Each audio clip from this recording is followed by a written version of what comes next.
Good morning and welcome again to the weekly joint Republican media availability. Thank you for joining us. I know this is early on a Monday morning. I'm Kim Wirtz, Communications Director for Senate Republicans. Today we're joined by Senate Republican Leader John Braun from the 20th District, Senate Republican Floor Leader Shelley Short from the 7th District, House Republican Leader J.T. Wilcox from the 2nd District, and House Republican Assistant Floor Leader Chris Corey from the 14th District. Quick housekeeping note, in awareness of tight scheduling this morning, we're going to end today right at 9:25. If you've not gotten a chance to ask your question by then, you can email it to me afterward. You can also let me know in the chat box that you do have a question and we'll get you worked in. And now I'll turn it over to Senator Braun for opening comments. Well, thank you, Kim, and thank you everybody for being here. I'm going to keep it pretty brief since we have a tight schedule today. We obviously have fiscal cutoff today. It's going to be a busy day in Ways and Means, and I assume appropriate on the other side of the rotunda. Then we get into floor action. Lots of interesting bills out there. We're going to stay focused on exactly what we've been focused on from the beginning: restoring public safety, returning affordability to the state of Washington for working families, and rebuilding trust in state and local government. And with that, I'll turn it over to Representative Wilcox. Well, thank you very much, John. I just got off the phone with Representative Stokesbury, who gave me a rundown on what is going on in appropriations. And I think his evaluation is, it's not as busy as it is sometimes. And it seems like there's less issues of substance. We've used up a pretty good part of the first half of our session fixing bills that were passed a few years ago that were, I think, improperly advanced without a lot of input from the minority and from the people of Washington. One thing I tell people over and over is a little known value in having a loyal opposition is that it can be used to prevent the majority from making mistakes. And unfortunately, I think the approach that's been taken for the last few years of just proceeding with ideological bills has meant that there's been a lot of mistakes to fix. I've got a few disappointments, I think, with cutoff. First of all, I've talked a lot about Dan Griffey's retail theft bill, 1656. I really thought that had a chance to pass. Everybody in Washington, especially in the largest cities in Washington, understand that their retail sector is under threat, and that in many cases, the real victims are people that don't have transportation of their own and want to have a neighborhood retail district that is thriving. And that's not happening. And unfortunately, the majority decided not to take steps that seemed like common sense to help address those things. Another that is a somewhat similar thing is a very, very common sense bill, Maycomber's 1536, that would have recognized that although all agree on how critically important vocational training is now, not everybody can access it. And all she was trying to do was provide access for people that don't have a skills center around the corner. Public safety continues to be a very big thing. It was really, I think, a lot of drama in the Public Safety Committee in the House recently, where some major bills to fix the disastrous police reform from last year were advanced. The Democratic leaders promised that those would be advanced, but they only advanced because there were a lot of Republican votes available for those. The majority party decided that in many cases they didn't want to provide that kind of relief for the people of Washington. Looking forward to all of your questions. Glad you're here, and I guess we don't have that much time left. Okay, with that, we'll move to Rachel LaCourte from AP. Rachel, did you have a question?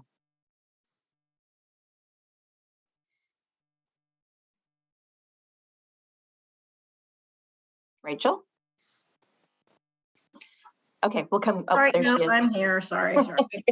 For Representative Wilcox, since you're part of the Executive Rules Committee, are you aware of any changes to floor protocols that may be decided this week following the Senate's move last week?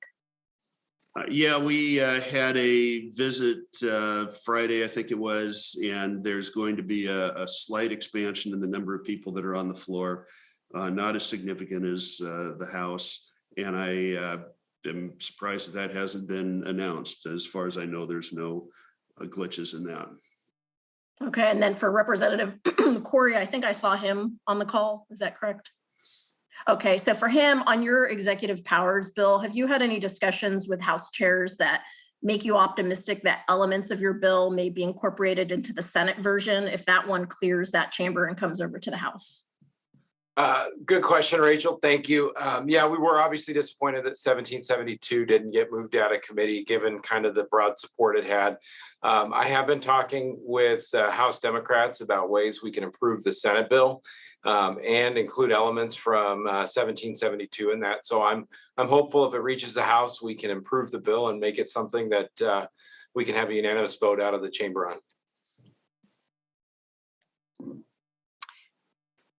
Thank you. Next, we'll go to Austin Jenkins from Northwest Cable News, or from Northwest News, sorry. Rough morning. Austin, go ahead.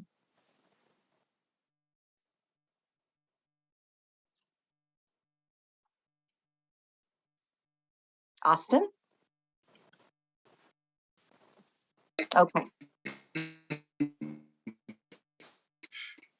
Sounds like we're having technical difficulties, Austin. We're unable to hear you, but if you text me your question, I'll ask it for you.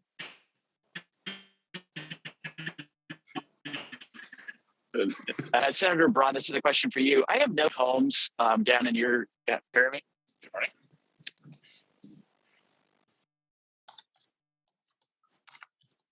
I only got that it was a question for me. I didn't get the actual question. Austin, go ahead and text me your question and I'll see if I can ask it for you since we're unable to hear you. Can you hear me now? Yeah. Okay.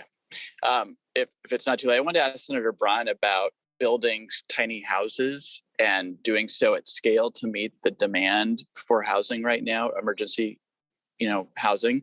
I noticed in your district that there seemed to be some tiny homes for rent along I-5. I think it's on the east side of the freeway. I don't know if you know anything about those, but I saw them and thought that design could be scaled at a much higher level. Do you have any thoughts on this? Like, why aren't we building thousands of these things quickly?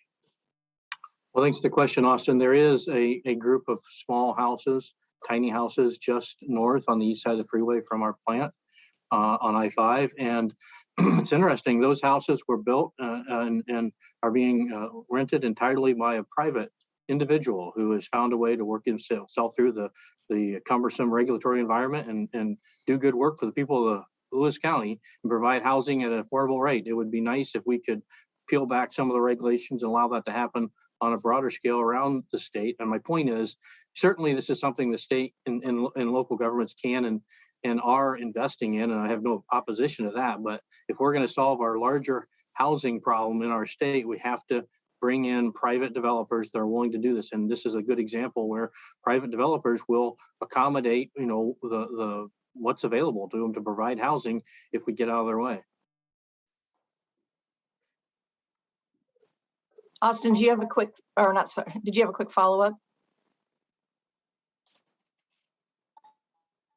No, that's fine. Thank you. Okay.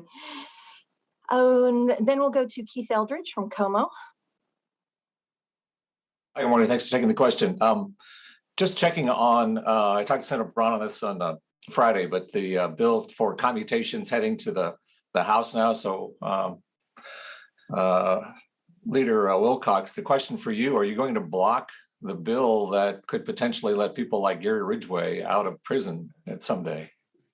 Well, I think it's a pretty good bet that we'll have 41 Republicans against that. It depends on whether the majority wants to continue to advance that. I think it's a shock that the majority in the Senate would be willing to do that. People all over the state of Washington are telling us that they're worried about crime. And it's almost beyond belief that the Democrats are willing to advance a bill that is good for a handful of the most heinous criminals in the history of Washington. That's a terrible priority, and it's a terrible signal to send to people that just want to have peace in their neighborhoods and want to have retail sector so that they can shop for food and shop for necessities. And we're worried about Gary Ridgway. You know, Keith, if I could follow up, one of the interesting points that was made during our Senate floor debate was that this process that this bill, thinks about is going to be thorough, it's going to be vetted. And I'm like, wait a minute, the current statutes around this issue are already, very thorough. It's actually a very high bar for prisoners to be able to have their sentences commuted. So I thought it was interesting that they chose those words, because why then wouldn't you support, the underlying laws as they are? So I think there's definitely a move to change to make it easier, but that wasn't going to be their statement on the floor. And I had a follow-up for Representative Wilcox again. So you were talking about Public Safety Committee use of force, the definition. There were several members, Jenny Graham among them, saying that it doesn't go far enough, that are obviously going to be some amendments. How strong are you going to push to from your perspective, strengthen the resumption of tactics for police? Well, I think we're going to continue to offer additional options so that it's a tool that, using the same terms I've been talking about for a year and a half now, we want to preserve the tools that are necessary for police to keep us safe. And at the same time, we want to make it as unlikely as possible that they're going to be misused. And I think we've had a lot of public discussion about this. I think the position of the public has become very plain. We want to have reasonable suspicion as the the determination as to whether or not you can detain someone. And in talking to some of the most qualified law enforcement people in Washington, that bill needs to go just a little bit farther, and we're going to try to help do that. Okay, and next we'll go to Jeff Pojla also from Como.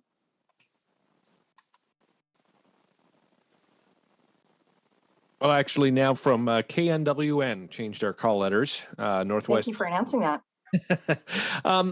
Shifting gears a little bit, the people on this call right now are the top Republicans in Washington State. Wanted to get your reaction to what happened with the RNC on Friday, censuring Adam Kitzinger and Liz Cheney, and essentially declaring the insurrection at the Capitol legitimate political discourse. As I said, you guys are the top Republicans in the state. What's the reaction? Well, first, Jeff, we have our heads down doing a session where people count on us to take care of public safety in this Washington, take care of the budget, try to return some of people's hard-earned dollars to them under conditions of increasing inflation. And I know John as well, have spoken out very aggressively in this. I did a long interview with Matt Driscoll from the Tacoma News Tribune. He caught me at a moment when I felt like being pretty aggressive, and I stand by everything that I said then. Yeah, same, Jeff. We've been very clear on what I've been very clear on what I think of the events of January 6th, 2021. Nothing there has changed, and that's not what we're hearing from folks around the state of Washington. We're hearing about the exact things I mentioned before. We're hearing about public safety. We're hearing about the affordability for working families in the state of Washington. We're feeling about a large distrust in state government. We're working to mend that in a way that brings better state government to people in the state of Washington. Did you have a follow-up, Jeff?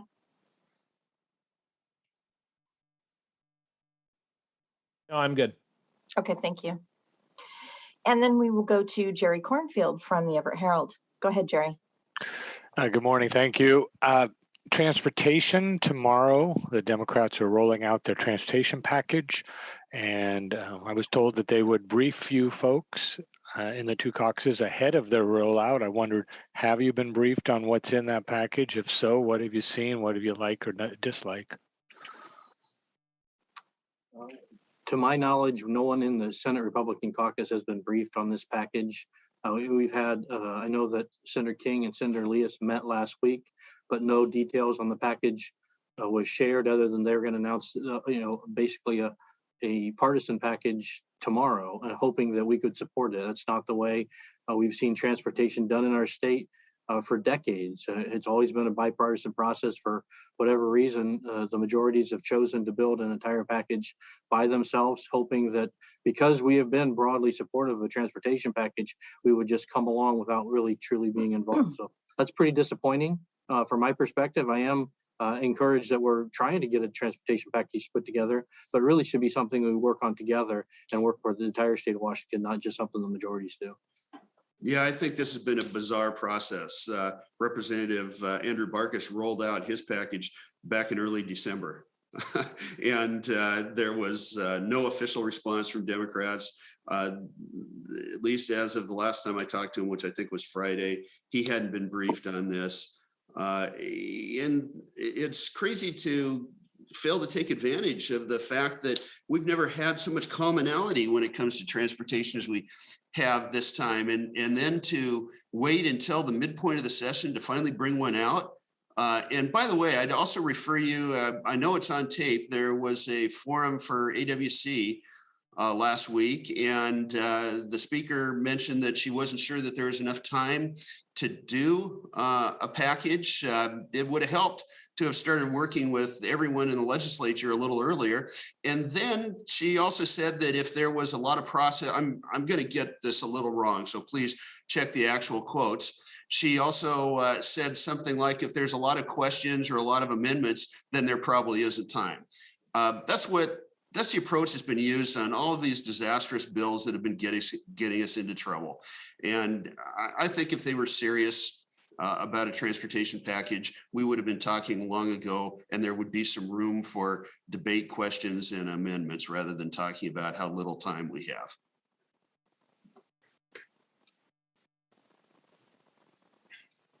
Jerry, did you have a follow-up? Just staying on the same theme, there are some elements that are well known. One of is both the governor's proposed and Democrats have said they plan to use general fund dollars, several $100 million for this package. Just because I thought about that specific element, if it's something you could support as part of the process. So absolutely. Look, we've been pushing for 4+ years on the using general fund dollars to support transportation. And I've said over and over this session and before this session, based on the revenues we've seen and the very strong underlying budget that's fully funded, we can afford today to invest in changing the future of our transportation funding in the state of Washington. You know, whether you do it like we have proposed on both sides of the rotunda, the Republicans have proposed using sales tax on motor vehicles, or there's a dozen other ways you could do it. But fundamentally, the idea that gas tax is no longer a viable long-term funding source for transportation. Operating budget has the room to do that without affecting services, without affecting growth in the budget, and get us off this 3-decade-old addiction to gas tax and bonding gas tax that we don't know doesn't have a future. So, you know, the idea that they're using general funds is great. I fully support it. I think I can't speak for all Republicans, but I believe most Republicans, if not all, support that. The only disappointing thing is we have a chance today, this session, if we were to work together, to make a legacy move in transportation funding that would change our transportation system for the next 2-3 decades. And unfortunately, we're not quite there yet. Yeah, I had a conversation with the governor about this last week, and I got a kick out of him. He said that he must have missed the press release that I issued, finding that there was a lot in common with his original proposal. But the truth is, he made a proposal, publicized it early, and there are things that all of us could support. And I just cannot understand why the Democrats in the House and Senate have taken this opportunity and made it so difficult to achieve. And I would hope that we find enough commonality so that we get there at the end of the session. But the process that they've chosen, I think, is the one that's least likely to succeed. Okay.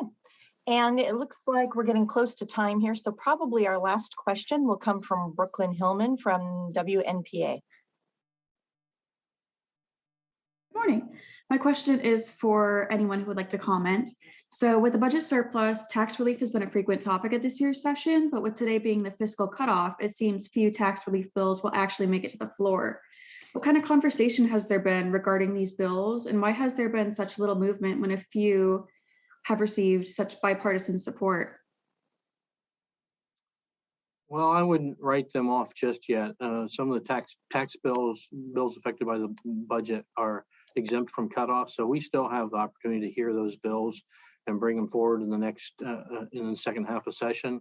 That said, I am a little disappointed, maybe a lot disappointed, that we haven't had a whole lot of eagerness when it comes to majority to send some of the money back to the state of Washington. We've had one proposal that in the Senate that reduced from a Democrat, they reduced the sales tax. Nearly every single Republican in the chamber signed on to that bill. We think it's a great idea. We have some other great ideas. Reduce the gas tax for 1 year. We have an omnibus tax bill that helps across a number of different business sectors and also affects property taxes. We think it's a great bill. So these are still possible, although given it doesn't look like the majorities are all that interested at this point. Well, in Brooklyn, if I might weigh in on that, to look at at what our majority friends are doing, they've got a bill to increase capital gains. So here we had this bill passed last year, it's in the courts, and you're going to take, less than a year later, you're going to take a stab at increasing that. So quote unquote, the rich pay their fair share. And I just think that shows the difference between what we would do and what they consider doing. Refer to Chris. Yeah, thank you, JT. I think we have ample opportunity to show the citizens of the state of Washington that we mean business when it comes to putting more money back in their pocket, whether it is they have a great proposal to temporarily cut back the gas tax sales. It makes a lot of sense when you think about what we're paying at the pump due to insane inflation. There was meaningful tax relief overall. I personally don't support a sales tax holiday. I feel like that's doesn't benefit the people in a meaningful way. I mean, it's, every little bit helps, but I think we should do stuff that's bold for the people and gives them their money back. Another proposal we had was Representative Stokesbury and I expanding the working family tax credit to help those most in need in our state. And I'm hoping that we pick up some more steam with that and get that done this year.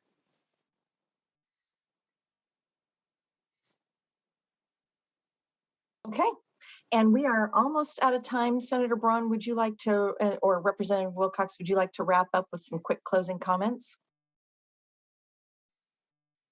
I would only say, as I said earlier, we're going to stay focused on public safety, and we got some important bills to work through. We're going to look through every bill that comes across the floor in the Senate through a lens of affordability. What's that's doing for working families? Is it making it more or less affordable for folks to live in Washington, raise a family? And if it's not, then we need to push back. And we're going to continue to work in good faith on emergency power bills and other items to try to rebuild trust in state government. Well, I'll go back to taxes for a moment. We've heard for at least a decade criticism of the tax system in the state of Washington. We've heard that it's regressive. We have this year historic opportunity with the largest surpluses anyone has ever dreamed about here that are not going to be around forever to actually reform taxes by reducing the burden on working people of Washington. And so far, it doesn't look like there's actually any interest on the part of the majority to do that, in spite of a lot of good bills that have been offered. All right, thank you very much.